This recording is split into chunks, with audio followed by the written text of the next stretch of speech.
ধন্যবাদ। সম্মানিত ৬ নং রামসর ইউনিয়নের ৯ নং ওয়ার্ডের নবনির্বাচিত কমিটির সদস্যবৃন্দ, আজকের এই সভার সম্মানিত সভাপতি জনাব শাহাদাত পাটানি সহ উপস্থিত, আমি সময়ের অভাবের কারণে সবার নাম বলতে পারি না বলে দুঃখ প্রকাশ করছি। এখানে আমার বিশেষ করে আমার বিভিন্ন ওয়ার্ডের নবনির্বাচিত সভাপতি এবং সাধারণ সম্পাদক আছেন এবং তারা নির্বাচনে প্রতিদ্বন্দ্বিতা করেছেন, তারাও আছেন। কারো নাম বলতে পারি না বলে আমি দুঃখ প্রকাশ করছি এবং ক্ষমা সুন্দর দৃষ্টি দেখার জন্য অনুরোধ করছি। আসলে আমাদের প্রোগ্রাম আমরা আরো আগে শেষ করে দিতাম। রহিম ভাই অনুরোধ করেছেন, উনি আসছেন, উনি নিচে এখন, উনি উঠতে উনি আপনাদের মধ্যে 5টা মিনিট কথা বলবেন, এরপরে আমরা সবাই মিলে নামাজ পড়বো। আমি শুধু আপনাদের কাছে একটা কথা বলতে চাই, সেটা হলো আগামী 30 তারিখে নির্বাচনটা হতে যাচ্ছে ৬ নং রামসর ইউনিয়নের ইউনিয়ন প্রতিনিধি নির্বাচন বিএনপি।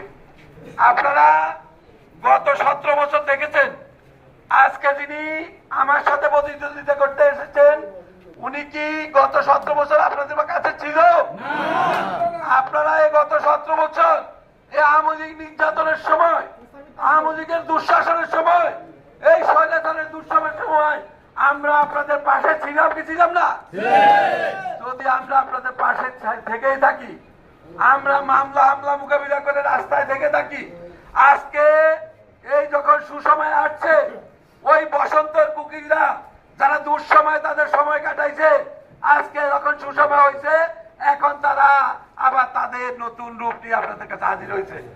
এখন ভালো মানুষ সাথে আসতেছে। আমরা গত আন্দোলন সংগ্রামে গত 15 বছর 16 বছর রাস্তায় ছিলাম। সবচেয়ে দুঃখের কথা হলো আজকে যিনি প্রতিদ্বন্দ্বিতা করতে আসছেন, ওনাকে যখন আমরা চেয়ারম্যান নিযুক্ত করেছিলাম, উনি 5টি বছর চেয়ারম্যান ছিলেন। আপনারা দয়া করে বলেন এই 9 নম্বর ওয়ার্ডের জন্য উনি কি করেছেন? উনাকে কি আপনারা পেয়েছেন? এরপরে উনি চেয়ারম্যানের থেকে যখন চলে গেলেন, এরপরে 13 বছর কি ওনারা কে আপনারা এই এলাকায় পেয়েছেন? আর আমি কি আপনাদের কাছে ছিলাম? যদি আমি আপনাদের কাছে থেকে থাকি তাহলে দয়া করে আগামী 30 তারিখে আপনারা আমাকে এবং আমার প্যানেলকে আপনারা দয়া করে ভোট দিবেন। দয়া করে আপনারা কেউ একক ভোট দিবেন না, সবাই প্যানেলকে ভোট দিবেন। আমার প্যানেলের আমার মার্কা হলো আনারস, আমার সেক্রেটারি মার্কা হলো মোরগ এবং আমার সাংগঠনিক সম্পাদক মার্কা হলো মাছ। এখন আমাদের মাঝে উপস্থিত হয়েছেন নাঙ্গলকোট উপজেলা বিএনপির সাবেক সাধারণ সম্পাদক